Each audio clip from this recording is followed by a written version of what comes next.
6h43 sur RMC, vendredi soir, les chiffres du chômage tombaient, 8e mois consécutif à la hausse, 3 600 000 chômeurs n'ayant pas du tout travaillé, 5 millions 3 si on prend les personnes ayant peu ou pas travaillé. Exemple des difficultés, même pendant l'été, pendant les vacances, on en parle moins, mais il y a des entreprises en grande difficulté, c'est notamment le cas de la biscuiterie Jeannette qui produit des madeleines, les madeleines Jeannette. Nous sommes avec Franck Mérouz, bonjour. Bonjour. Vous êtes secrétaire de l'union locale de la CGT à Caen, dans le Calvados. Le tribunal de commerce de Caen doit trancher ce matin, dans la journée, sur une éventuelle reprise.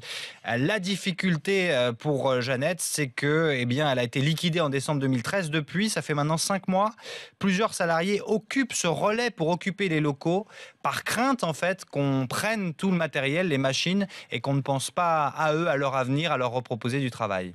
Tout à fait, c'est-à-dire que l'occupation de l'usine a commencé en février de l'année 2014. Pourquoi ? Parce que les salariés ont appris par Internet qu'on procédait à la vente aux enchères de l'outil industriel. À partir de ce moment-là, les salariés ont décidé de s'organiser, d'occuper l'usine, et de fil en aiguille, ils ont décidé de remettre les machines en route. Et une fois qu'on a fabriqué la fameuse madeleine, bien évidemment, l'idée a été d'aller vendre la production, ce qui a été fait à plusieurs reprises avec un accueil absolument extraordinaire de la population caennaise, mais également de tous les citoyens du département du Calvados. Donc au départ, empêcher cette vente de machines, garder et conserver ces machines. Vous les avez utilisées, vente dans les marchés auprès des particuliers, vente directe. Un élan populaire qui a aidé à avoir quelques dossiers de reprise. Malheureusement, le problème est là aujourd'hui, c'est que le dossier le plus convaincant, visiblement, les banques ne suivent pas. Oui, comme vous l'avez dit, cet acte citoyen avait pour objet de protéger l'outil industriel afin de permettre au redémarrage de l'entreprise.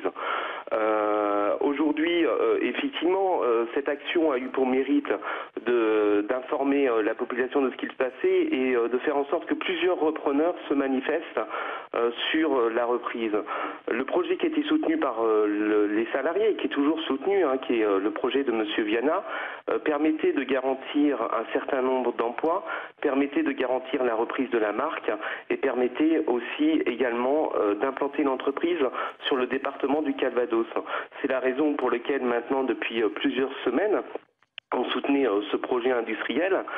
Malheureusement, il y a eu une réunion cette semaine à la Directe de Basse-Normandie avec plusieurs banques et la nouvelle est tombée en fin de semaine. Les financiers ne souhaitent pas, dans l'État, pouvoir financer le projet Viana et ainsi contribuer à la relance de l'entreprise. Alors, la biscuiterie Jeannette, elle existe depuis 1850. 37 salariés licenciés et dans l'espoir de pouvoir garder leur travail, je crois que ce projet en gardait 16 à peu près. Comment en est-on arrivé à cette liquidation en décembre 2013 ? C'est une entreprise qui n'a plus les fonds pour se développer, qui est criblée de dettes. Quel est le souci aujourd'hui qui fait, à votre avis, que les banques ne suivent pas ? Alors, il y a plusieurs raisons. Il y avait un état de santé qui était un peu défaillant de l'ancien propriétaire. Mais effectivement, comment d'une telle situation on peut en arriver à 37 emplois supprimés ? C'est la bonne question. Il faudrait aussi revoir, à mon avis, le fonctionnement des tribunaux de commerce. La liquidation de l'entreprise Jeannette a été effectuée en 15 jours. Est-ce qu'aujourd'hui, dans notre pays, on est en capacité de voir des entreprises vieilles de 164 ans rayées de la carte en aussi peu de temps ? Moi, je pense que non. Et effectivement, il va falloir prendre les mesures nécessaires et indispensables pour combattre le chômage. Il faut aujourd'hui, au niveau du chômage, déclarer cet état de fait comme un ennemi public numéro 1 et prendre toutes les mesures nécessaires pour combattre ce fléau. Alors, la difficulté en plus, c'est que, et c'est l'illustration aussi de comment lutter contre le chômage en France, c'est qu'on se retrouve avec un projet, suivi ou pas, ça à la rigueur, c'est de se dire qu'il y a trop de risques, on ne suit pas, aux salariés, aux repreneurs de convaincre que les banques le suivent. Mais surtout que c'est la concurrence qui est difficile, avec un projet très clair, c'est globalement les autres offres. C'est de récupérer le matériel, de récupérer l'utilisation de la marque, de récupérer aussi les recettes pour aller le faire ailleurs, autrement. Et ça peut plus facilement convaincre des investisseurs et ça fait une concurrence frontale et directe avec cette offre qui permettait de conserver des emplois. Non, mais on est tout d'accord, on est tout à fait d'accord. Mais la vraie question aujourd'hui, c'est qu'est-ce que l'on veut demain pour notre pays? On a quand même un savoir-faire. Les salariés ont 40, 30, 20 ans d'expérience. Et effectivement, on l'a vu le jour de la vente aux enchères.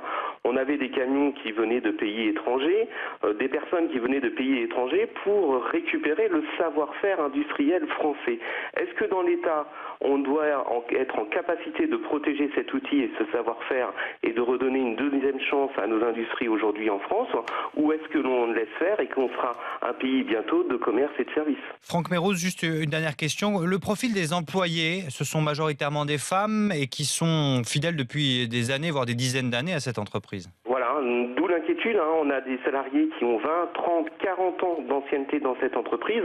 Et si demain, effectivement, cette entreprise est condamnée, qu'est-ce qui va arriver d'elle? On est extrêmement inquiet, non seulement d'être inquiet, on est aussi en colère par rapport à ce qui se passe aujourd'hui.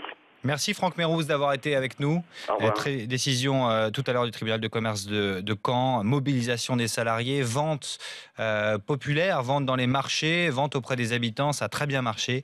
Le problème, c'est que le projet de reprise qui sauvait des emplois n'a pas convaincu les banquiers. Il reste 3 autres offres sur la table et c'est essentiellement pour récupérer matériel, marque et recettes. Il est 6h49, vous êtes bien sur